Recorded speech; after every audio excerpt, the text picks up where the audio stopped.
તો આ સાથે સમાચાર ભાવનગરથી પ્રાપ્ત થયા છે। ભાવનગરમાં શેત્રુંજય ડેમની જળ સપાટીમાં સતત વધારો જોવા મળી રહ્યો છે। તો આ સાથે પાણીની આવક 21 ફૂટ 9 ઇંચથી 23 ફૂટ 1 ઇંચે પહોંચી છે, જેમાં સારા વરસાદને પગલે ડેમમાં પાણીની આવક શરૂ થઈ ચૂકી છે।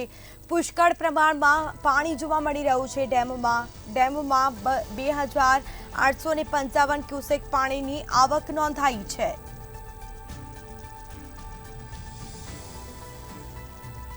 તો શેત્રુંજય ડેમ ઓવરફ્લો થયો છે। આ સાથે વરસાદના કારણે ડેમમાં પુષ્કળ પ્રમાણમાં પાણીની આવક નોંધાઈ છે।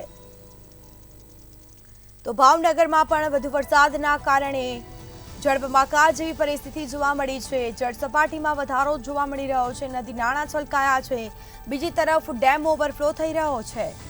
તો આ સાથે જ જળ સપાટીમાં સતત વધારો જોવા મળી રહ્યો છે। સારા વરસાદને પગલે ડેમમાં પાણીની આવક નોંધાઈ।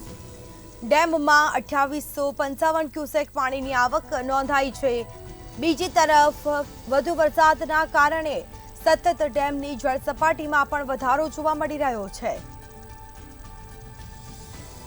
તો આ સીધા દ્રશ્યો અમે આપને બતાવી રહ્યા છીએ। તો વધુ વિગતો સાથે સંવાદદાતા હિરેન ચૌહાણ ફોન લાઈન પર જોડાઈ ગયા છે। જી, ભાવનગરમાં વધુ વરસાદના કારણે નદી નાળા છલકાયા છે અને ડેમ પણ ઓવરફ્લો થયો છે, શું પરિસ્થિતિ? જી સ્મિતા, ચોક્કસ જણાવે તો જે રીતના ઉપરવાસમાં સારો વરસાદ વરસી રહ્યો છે ત્યારે ભાવનગરની જીવાદોરી સમાન શેત્રુંજય ડેમની અંદર છેલ્લા કહી શકાય કે એક દિવસની અંદર જે પાણીની પુષ્કળ આવક થવા પામી છે, જેમાં ડેમની 1 ફૂટ સપાટીનો વધારો થયો છે। હાલ કહી શકાય કે શેત્રુંજય ડેમની અંદર પાણીની આવક થતાની સાથે જ જે ખેડૂતો છે તેમની અંદર ખુશાલી જોવા મળે છે, કારણ કે ભાવનગર જિલ્લાના 4 તાલુકાના ખેડૂતોને પીવાતું પાણી પૂરું પાડે છે। હવે વાત કરીએ તો ડેમની સપાટી 23 ફૂટ 1 ઇંચે પહોંચી છે, 34 ફૂટે ડેમ ઓવરફ્લો થાય છે, ત્યારે પાણીની જે સતત આવક છે તેને લઈને વહેલી તકે ડેમ ઓવરફ્લો થાય તેવી પણ સંભાવના છે। જી બિલકુલ, તમામ જાણકારી આપવા બદલ આપનો આભાર। તો આ સાથે જળ સપાટીમાં સતત વધારો જોવા મળી રહ્યો છે, પાણીની આવક નોંધાઈ છે, પુષ્કળ પ્રમાણમાં પાણી જોવા મળી રહ્યું છે।